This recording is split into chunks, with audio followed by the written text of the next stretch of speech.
Supreme court में 8 साल बाद हंगामी बुनियादों पर यकमुश्त 4 एडहॉक जजेस की तैनाती, हुकूमत का दिफा। मगर ईवान की सबसे बड़ी जमात का एडहॉक जजेस लाने के खिलाफ जुडिशल काउंसिल जाने का ऐलान। ये तजाद सियासी सूरत हाल और अदालत पर एतमाद के मामले को सिरे-नौ गंभीर कर रहा है। चेयरमैन बैरिस्टर गोहर ने सुप्रीम कोर्ट में एडहॉक जजेस के मामले पर सुप्रीम जुडिशल काउंसिल जाने का ऐलान कर दिया है और कहा है कि एक साथ तातीलात के दौरान 4 एडहॉक जजेस को 3 साल के लिए सुप्रीम कोर्ट लाना बदनीयती पर मबनी है।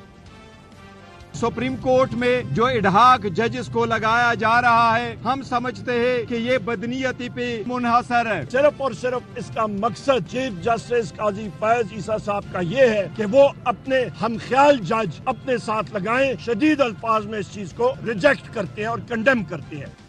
चीफ जस्टिस काजी फैज ईसा ने सुप्रीम कोर्ट में एडहॉक जजेस की तकर्री के लिए जुडिशल कमीशन का इजलास बरोज़े जुमा यानी कि कल 19 जुलाई को तलब किया है। एडहॉक जजों की तैनाती का फैसला ज़ेरे इल्तवा केसेस की बढ़ती हुई तादाद को मद्देनजर रखते हुए किया गया है। चीफ जस्टिस ने एडहॉक जजेस की तकर्री के लिए 4 रिटायर्ड जजेस के नाम तजवीज किए हैं। इन जजेस में जस्टिस रिटायर्ड मुशीर आलम, जस्टिस रिटायर्ड मकबूल बाकिर, जस्टिस रिटायर्ड मजहर आलम मियां खेल और जस्टिस रिटायर्ड तारिक मसूद के नाम शामिल हैं। जस्टिस रिटायर्ड सरदार तारिक मसूद और जस्टिस रिटायर्ड मजहर आलम खेल ने सुप्रीम कोर्ट में बतौर एडहॉक जज तैनाती पर रजामंदी का इजहार कर दिया है, जबकि जस्टिस मुशीर आलम के बाद जस्टिस रिटायर्ड मकबूल बाकिर ने भी सुप्रीम कोर्ट का एडहॉक जज बनने से माजरत कर ली है। ताहम जस्टिस रिटायर्ड मुशीर आलम ने सुप्रीम कोर्ट का एडहॉक जज बनने से माजरत करते हुए जुडिशल कमीशन ऑफ पाकिस्तान को लिखे गए खत में कहा है कि अल्लाह ने मुझे मेरी हैसियत से ज्यादा इज्जत दी। एडहॉक जज नामजदगी के बाद सोशल मीडिया पर जो मुहिम शुरू की गई, इससे शदीद मायूसी हुई। मौजूदा हालात में बतौर एडहॉक जज काम करने से माजरत चाहता हूं।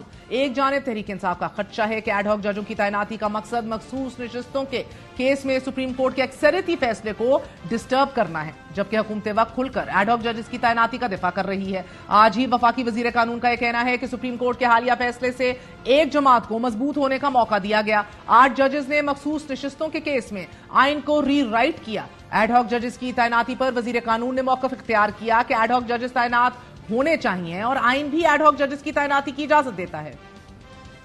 अगर एडहॉक जजेस को नहीं रखना चाहिए या उनका रखा जाना जो है वो कोई बहुत नामुनासिब बात है, तो ये फिर आइन में क्यों मौजूद है? आइन में बाकायदा जो चैप्टर है उसमें बाकायदा एडहॉक जजेस का रखने का तरीकाकार जो है वो पूरी तरह से वाज़ेह है। एक आइनी तौर पे एक जायज़ अमल जिसकी आइन इजाज़त देता है उसको रोका तो नहीं जा सकता। री राइटिंग से भी थोड़ी सी बात आगे चली गई। आइन को लिखने वाली जो है ये रास्ता दे दिया गया एक पॉलिटिकल पार्टी को कि वो दोबारा अपने आप को मजबूत कर ले।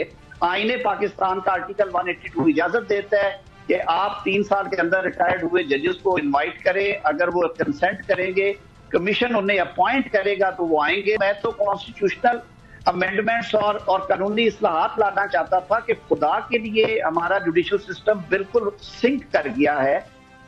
जिन खदशात का जिक्र तहरीक इंसाफ कर रही है, क्या इन खदशात को सरहन रद्द किया जा सकता है? क्योंकि माजी में ऐसे बड़े फैसले मौजूद हैं।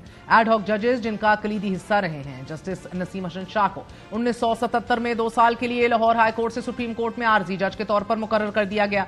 एडहॉक जज जस्टिस नसीम हसन शाह उस बेंच का हिस्सा थे कि जिसने साबिक वजीर आजम जुल्फिकार अली भुट्टो की फांसी की सजा को 4-3 के तनासुब से बरकरार रखा।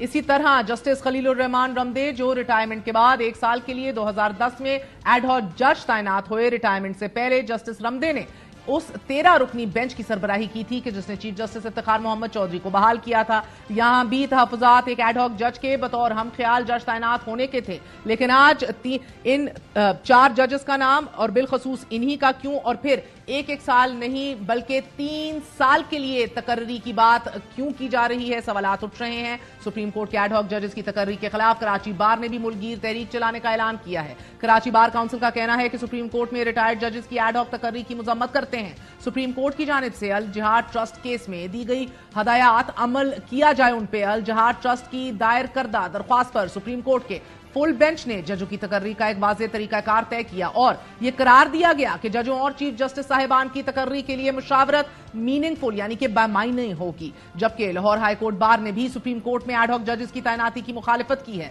बुकला रहनुमाओं ने 4 रिटायर्ड जजेस से बतौर एडहॉक जज तैनाती से इंकार करने का मुतालबा कर दिया है। बुकला का मौकफ है कि आइन के मुताबिक एडहॉक जजेस की तैनाती सिर्फ जजेस की कमी की सूरत में हो सकती है, मगर इस वक्त जजेस की तादाद मुकम्मल है। मगर पाकिस्तान बार काउंसिल ने सुप्रीम कोर्ट में एडहॉक जजेस की हमायत में एलामिया जारी करते हुए एक अलग आईनी अदालत के कयाम का मुतालबा कर दिया है और यह कहा है कि आईनी तरमीम से अलग आईनी अदालत कायम की जाए कि जो आईनी अदालत आईनी और सियासी मुकदमात का फैसला करे। अलग आईनी अदालत से सुप्रीम कोर्ट के जजेस का कीमती वक्त बच जाएगा। अहम तरीन नुकात उठाए जा रहे हैं। बार्स की तरफ से बायस और सेल्फ इंटरेस्ट का जिक्र किया जा रहा है। सवाल उठाया जा रहा है कि 1 साल क्यों नहीं और 3 साल की टेन्योर्स का जिक्र क्यों किया गया है और क्यों जुडिशियल काउंसिल के अंदर पहले ही बामायने मुशावरत नहीं कर ली गई। सुप्रीम कोर्ट में ज़ेर इल्तवा केसों का मामला आइंदा चीफ जस्टिस मंसूर अली शाह पर क्यों नहीं छोड़ा गया। नाज़रीन, साबिक सदर आरिफ अलवी, साबिक वज़ीर आज़म इमरान खान और साबिक डिप्टी स्पीकर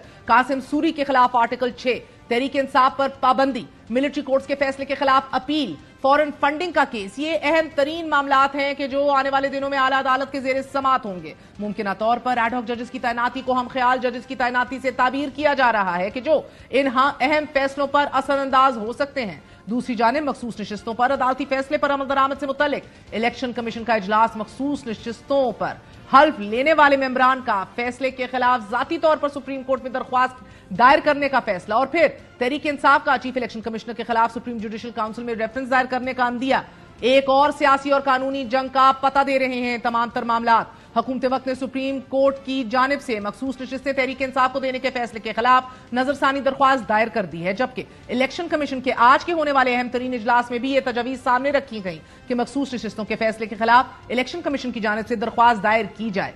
तहरीक इंसाफ को मखसूस नशिस्तें देने से मुतल्लिक सुप्रीम कोर्ट के फैसले पर अमल दरामद के लिए इलेक्शन कमीशन का अहम तरीन इजलास हुआ और आज इजलास में सुप्रीम कोर्ट के हुक्म की रोशनी में उस पर इंप्लीमेंटेशन और अमल दरामद के मुख्तलिफ पहलुओं का जायजा लिया गया और सेक्रेटरी इलेक्शन कमीशन और कानूनी विंग्स के हुक्काम ने इलेक्शन कमीशन को ब्रीफिंग दी।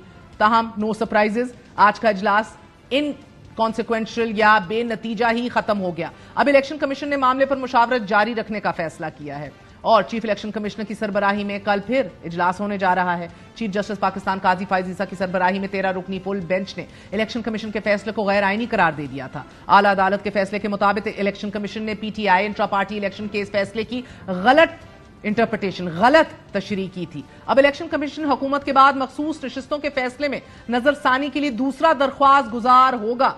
एडहॉक जजेस की तैनाती एक बार फिर अदालत पर अदम एतमाद का जवाब फराहम कर रही है। इलेक्शन कमीशन एक बार फिर कोर्स करेक्शन की बजाय फिर से गौर व फिक्र में मुब्तला है कि अब क्या अनोखा किरदार अदा किया जाए।